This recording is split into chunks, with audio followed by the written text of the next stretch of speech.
భారతదేశ రాజకీయాల్లో, రాజకీయ వ్యవస్థలో మన రాజకీయ పార్టీలకి ఎలక్షన్ సింబల్స్ చాలా ప్రత్యేకం.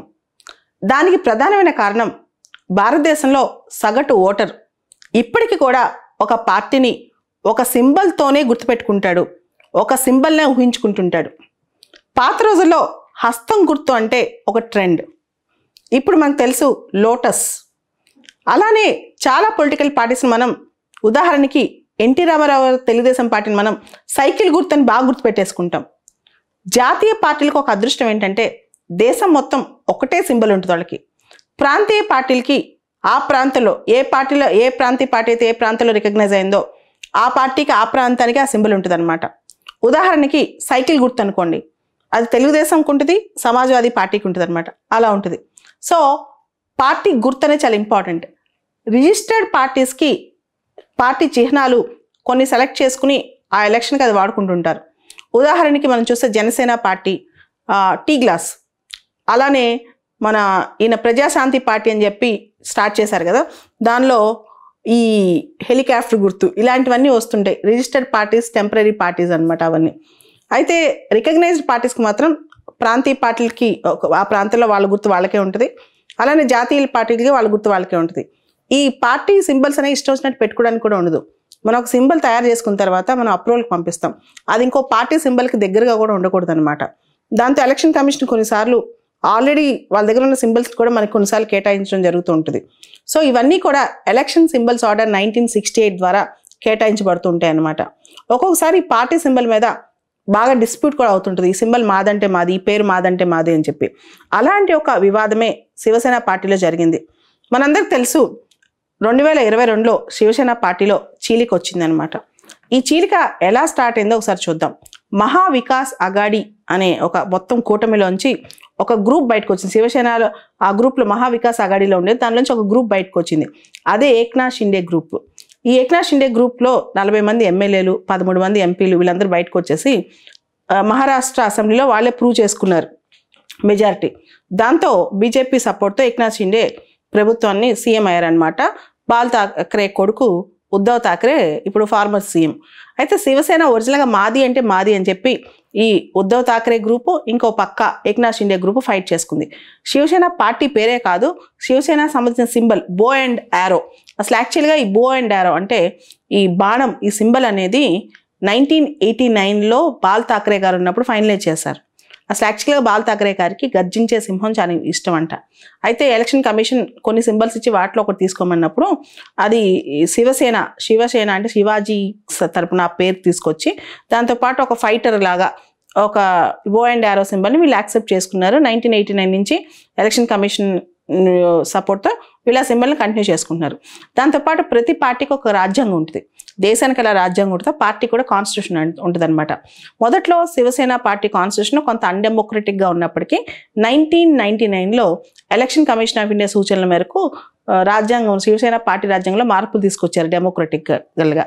అయితే 2018లో పార్టీ రాజ్యాంగం కొంత మార్చి మళ్ళీ అన్డెమోక్రటిక్గా చేసుకున్నారంట ఈ ఉద్ధవ్ ఠాక్రే ఆధ్వర్యంలో శివసేన పార్టీ.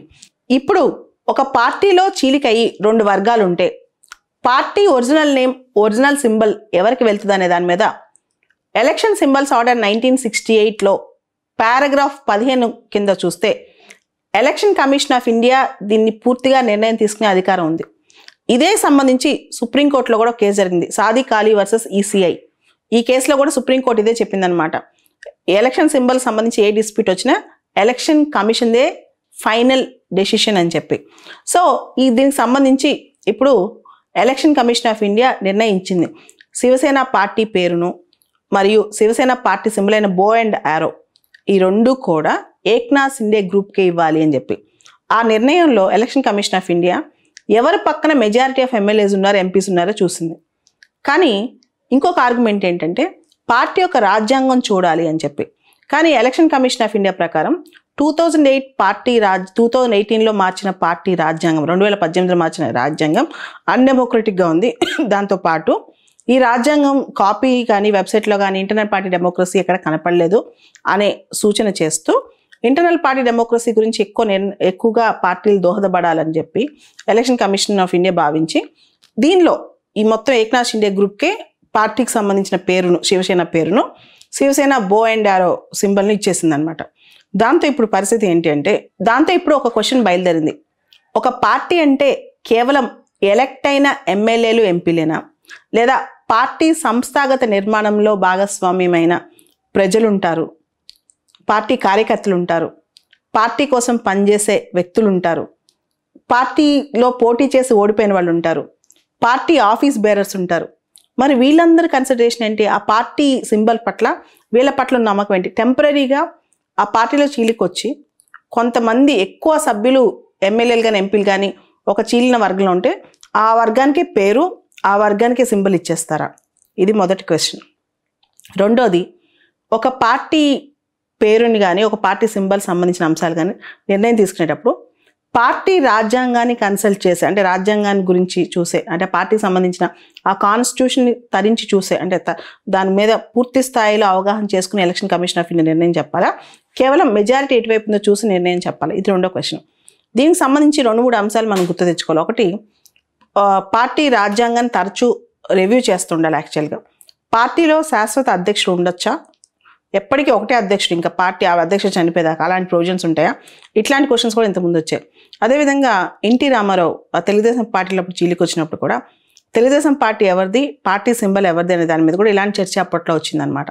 సో ఇవన్నీ చూస్తే ఒక పార్టీ అంటే హోలిస్టిక్గా మనం పరిగణించాలి. అంటే పార్టీ యొక్క రాజ్యాంగం, పార్టీ యొక్క కార్యకర్తలు, వాళ్ళ మనోభావాలు, పార్టీ యొక్క ఆఫీస్ బేరర్స్, పార్టీలో ఎన్నిక అవ్వకుండా ఓడిపోయిన వాళ్ళు, పార్టీకి సంబంధించి ఎవరైతే క్రియాశీలకంగా పనిచేస్తారో, అంటే ఎన్నికల్లో పొడి చెక్కిన వాళ్ళందరూ భావజాలం కూడా తీసుకోవాలా?